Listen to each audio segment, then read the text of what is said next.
Reflections are always an attractive thing, and I'm going to show you how I would paint some trees being reflected in water in a sort of a nice misty, moody scene.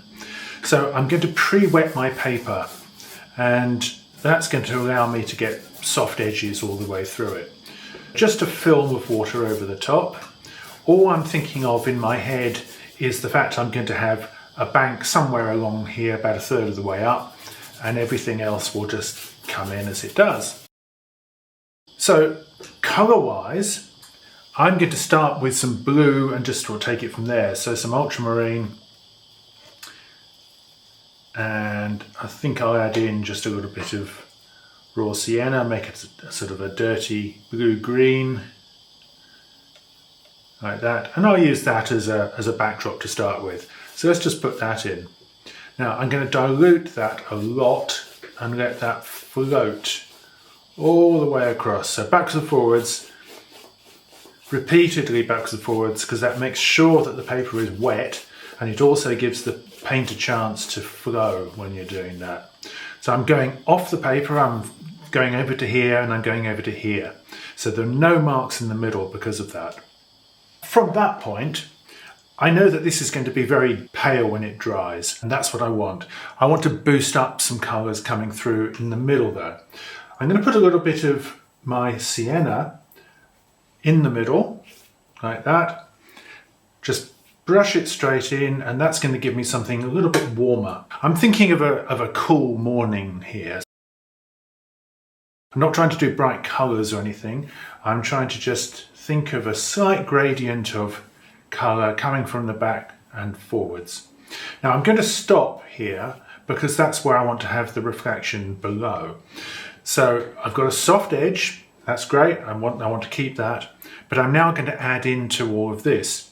So the first thing is make my paint stronger. So go to the ultramarine again, let's come back to my palette. I'll take the same colour combination but just that little bit stronger. And in the back, I'm going to put that coming through here like this. So I'm thinking of maybe some hills or something in the distance, maybe a little bit of valley with some shadows and a little bit of mist coming through. Big brush and some bold marks, and then the water will do the rest of the painting for me. It's already looking a little bit like a landscape because I've got some diagonals which are going back into the distance like that. I'm going to have my bank, like I said, somewhere along here. So I just put a little line in there so I know what I'm up to. And then I'm going to come back in and add more into this first. I'm not going to worry about the bit below. So make the strength of those colours stronger yet again. Now I might mix this up a little bit with colours, maybe add a little touch of cobalt in that because it's not as dark and not as purplish as the ultramarine. And I'm going to just drop in a few shapes through here, as though we've got a little series of small trees off at the back. Maybe just one or two heading in this direction. Obviously nothing more than blobs at the moment. Incidentally, if you want to see more demos like this, check out my Patreon channel, where I've got a range of tutorials about painting in watercolours. In fact, let's grow one. Let's have one just that little bit bigger. Or should we do two? We'll do two. Let's have this one bigger as well. I'm thinking of broadleaf trees here. Now, into those, I'm going to add a bit more colour to make them a little bit stronger in places. Just the same colours.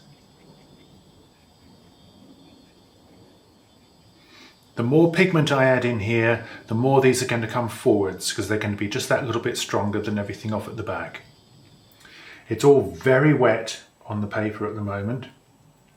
And as you can see, the colour is dispersing extremely quickly through this. Let's put a dark line through here. Come back to the bank.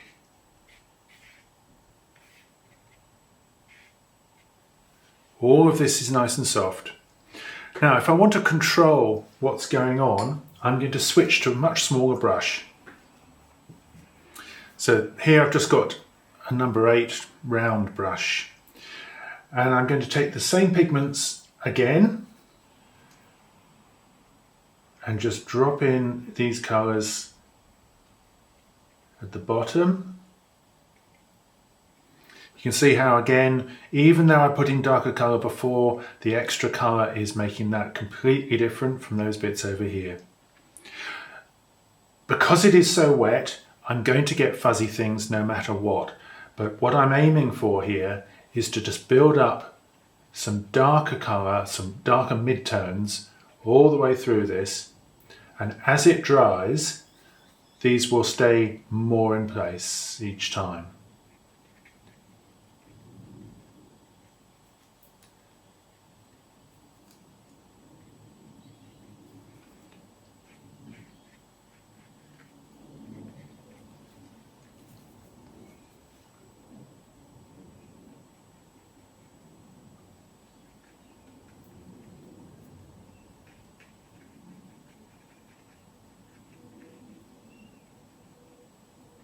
If I want to take some colour out of this, I can do it with what I call a thirsty brush. And for that, I'm squeezing all of the water out of my brush, and I can just go across and that lifts colour out. I have to clean my brush again after that, but that will take away some of that pigment and lighten an area off. So if I'm looking to get the idea of mist, say, coming in front of this, I just do that, clean my brush and do it again. And now I'm getting what looks like little lines of mist coming through these trees.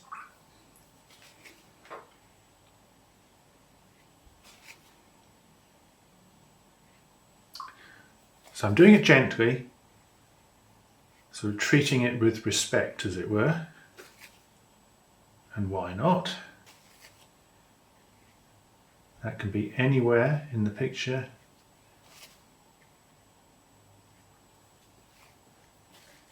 Dry the brush each time, because if I don't, I'll be carrying pigment on my brush and I'll be carrying extra water as well. So I just want to make sure that all of that is being carefully removed as I do this. So there we are, I'm okay with that. Now I'm going to build up in front of all of this. So I want a couple of larger trees to come in here, and I'm going to use the same brush for this because I don't want to carry too much water. So I'm using a limited palette really very deliberately here for this today. I'm going to come in here and put in something much stronger. This is almost exclusively raw sienna and ultramarine.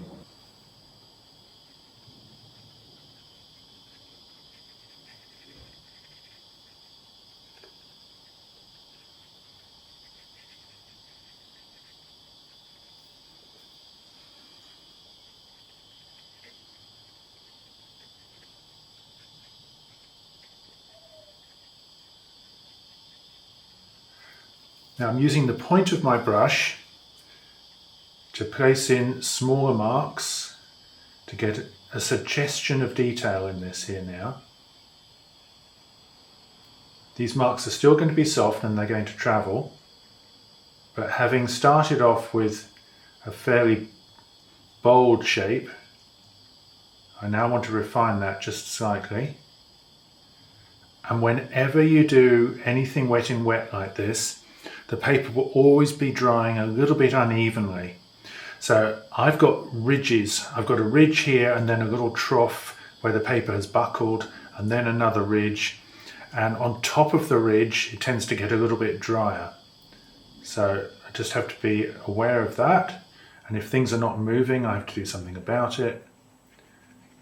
Or just leave it, of course, because it doesn't really matter. So these top edges are important because that's going to describe the shape of everything. That's a bit better. And into the middle of that, I want to get a little bit more volume, a little bit more density of colour. So I'm going to go darker again. Let's drop some more pigment in there.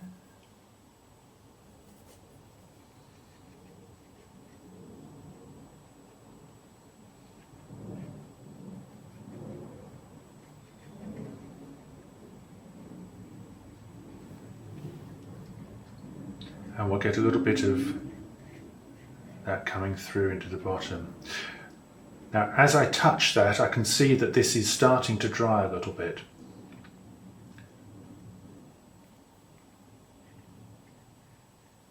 So much so that I can start to think about placing a little bit of a suggestion of a trunk or a branch at the bottom. Maybe not quite that, but almost that. Let's bring something through here, another mark or two, and start to think about what's happening down at the front there. So that's got that shape in. I'm going to put a bit more colour down in front of it now, so I'm switching back to my bigger brush. I'm going to get a little bit more of that sienna and brush that in. Straight away you can see that this is not moving nearly as much as it did.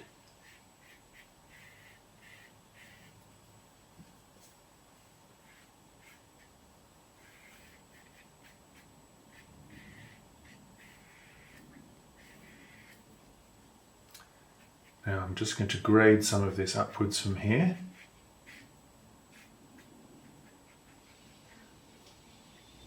I'm quite happy to just wait and see what happens with these lines, because anything wetter down here is going to push up against the drying things and it will give me a new edge all the way along.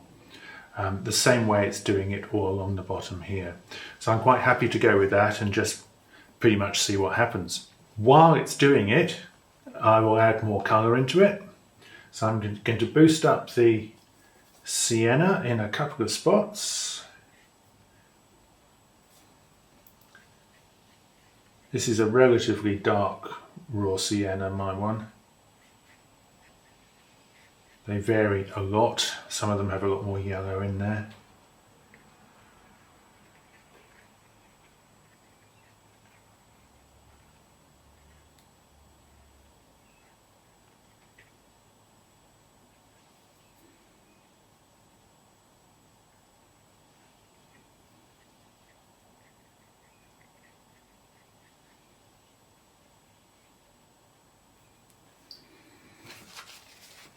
So I'm fiddling around with shapes here a little bit because I want to get a little bit of character into this.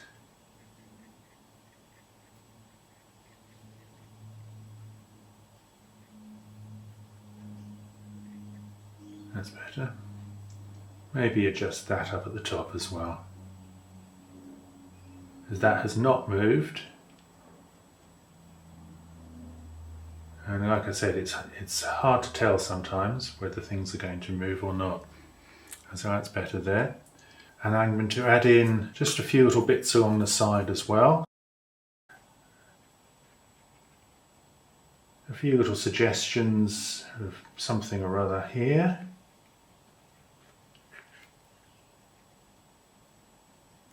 It's always good to get some overlaps, one thing in front of another. I have that coming down there.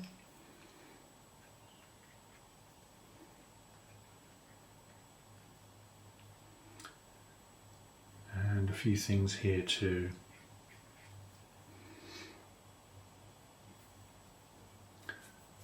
I want this to be a little bit bluer here, so I'm just adjusting my mixture.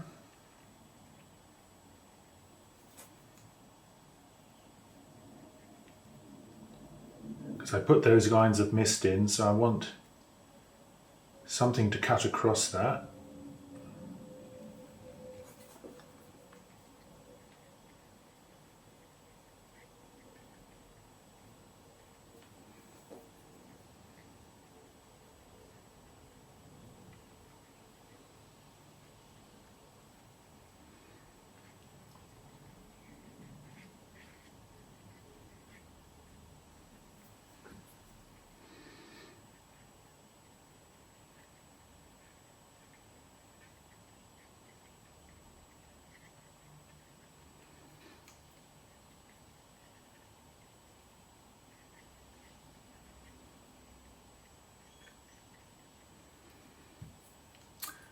So there's a little range of things going through. They're in front of the mist there, but they're softening into the ground down here below.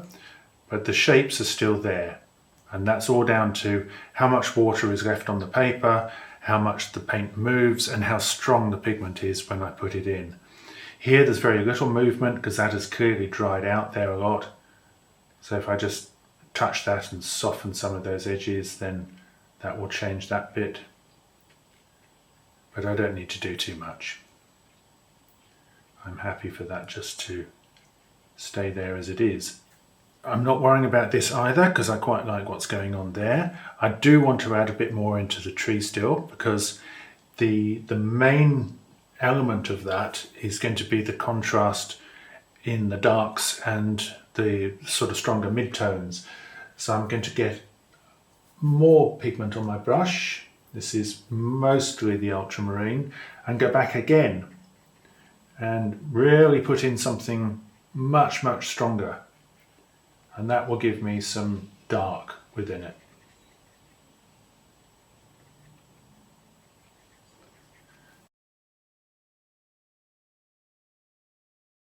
Darks are really important. I would say that they're more important than highlights. Anyway, there's a little selection of extra dark bits going in.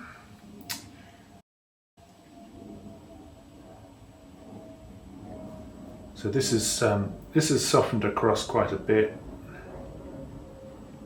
and to some extent I've lost what's going on down at the bottom there, but that's okay. And I can also use my finger like this, and that will just smudge in some of those shapes if they're standing out too much. But remember to clean your finger afterwards. A little bit more dark just there, because that's going to bring in this closer to me than this bit behind. And a couple of bits here.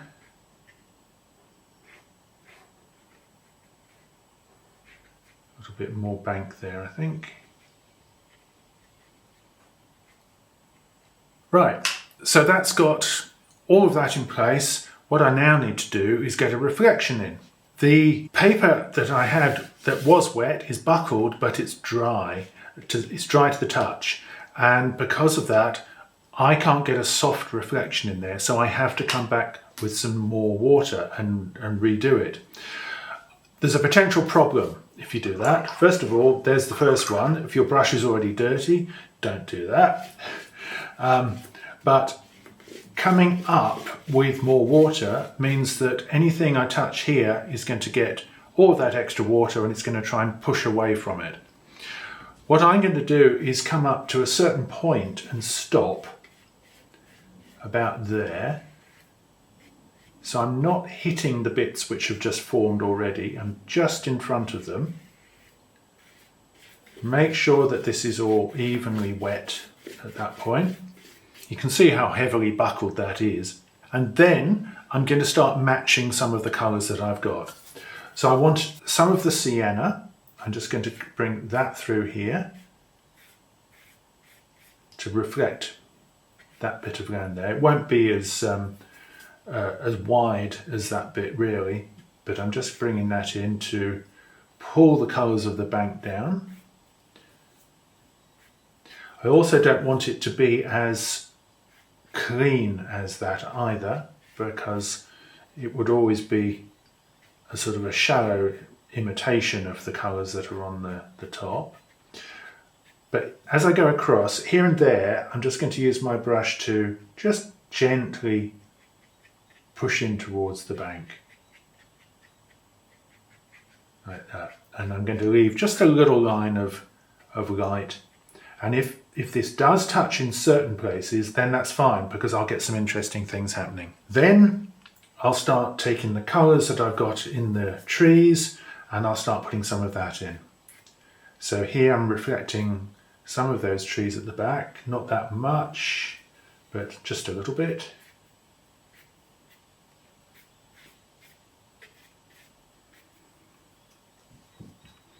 Then I want to go to the colour of the sky up here, so that's going to be mostly the blues, just a weak blue,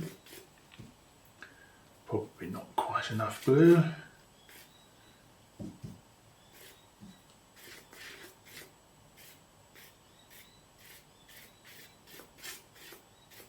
that. Brush all of this across. Water, of course, horizontal. You want to do horizontal marks for the most part in water. And then I'm going to just reflect the main tree. So I'll get its colours, but it's a dark shape. I don't want to have it the same dark as I've got there. I want to have just a paler impression of that. As dark things reflect lighter in a situation like this. So I'm going to try and work out how far to bring it. I don't want to come out any further than that. Get some of this just reflecting downwards.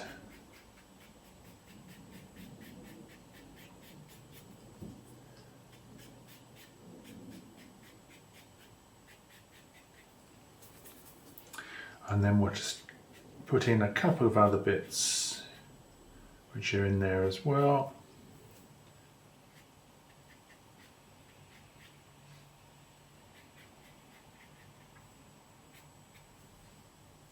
Boost up the main one a little bit more.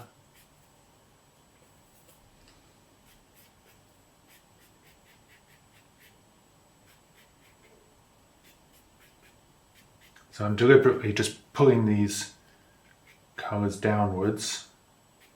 I want to extend the idea of the reflection of it coming down. Let's just go across for a moment.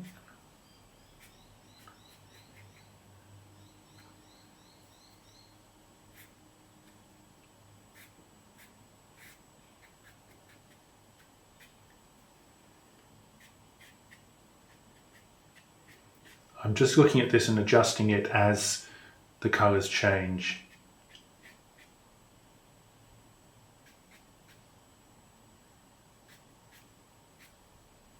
So that's probably enough of that. Okay, and then just a couple of refinements. The idea of the thirsty brush that I used through here, I'm going to use in the water. So squeezing it out, I'm going to take a line through the water like that and lift out, clean the brush again, lift out,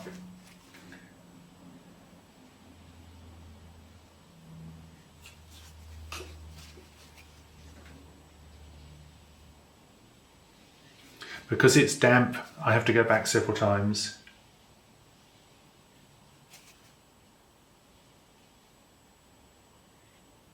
So I'm trying to pull that colour out into the paler area.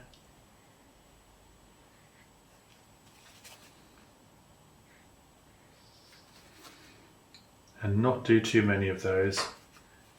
It can look a bit busy if you do too many of them. The colour will flow back again when it's wet, as a lot of this is at the moment. So I'm trying to just redo some of those bits. And nearly there, I just want to put in a few finishing things. Just a couple of marks of strong pigment again, just before this finishes. Just a little bit in the bank here. Because that will just add into the strength that I've got there in the tree.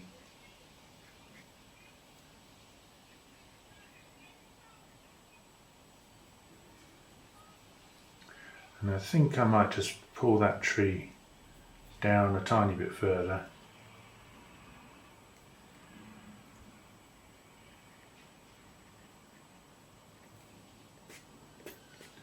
I started to dry a lot there actually.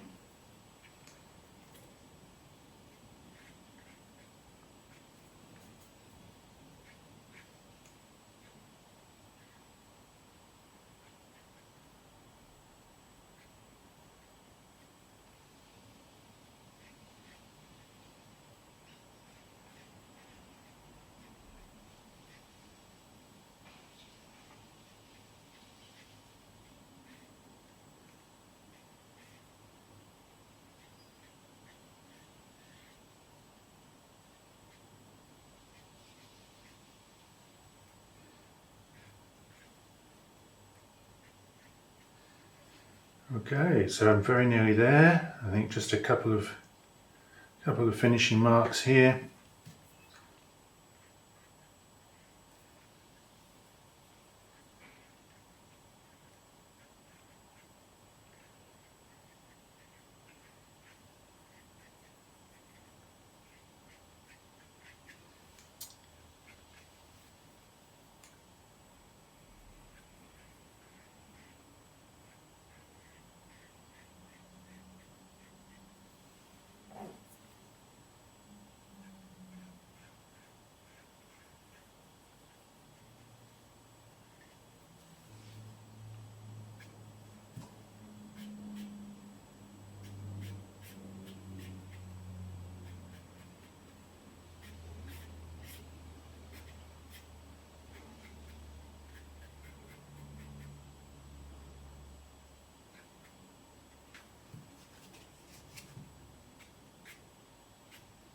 Now I've just dried it off, so a lot of the bumps have gone, and all I'm doing now is just refining a couple of bits and then that's going to be it.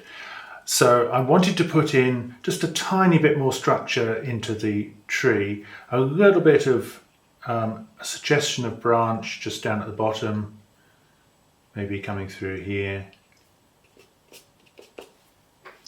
Those are things it's very hard to put on when it's wet, because I just need a little bit of shape.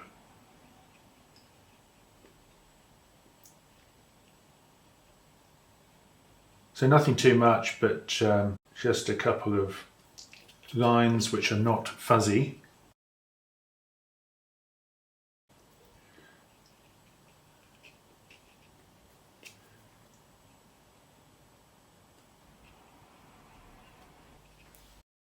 Reflect a little bit of that darkness just in here. I didn't want too much down towards the bank here at the bottom, but just a touch of it to increase the tonal range down there. That's pretty much it.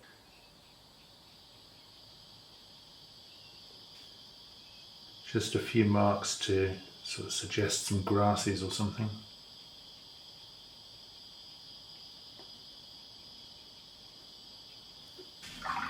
Clean the brush, and now that it's dry, I'm just going to go back to these bits which I was lifting out and just take a tiny bit more out. Just put some water on, just rub back and reactivate it, and then wipe and just increase that lift,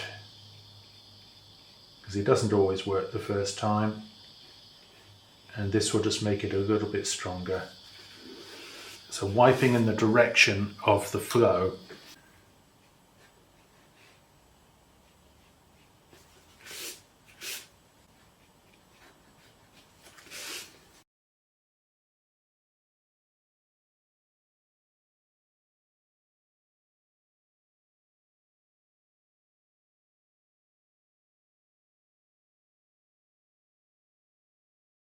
And there we are, that's it.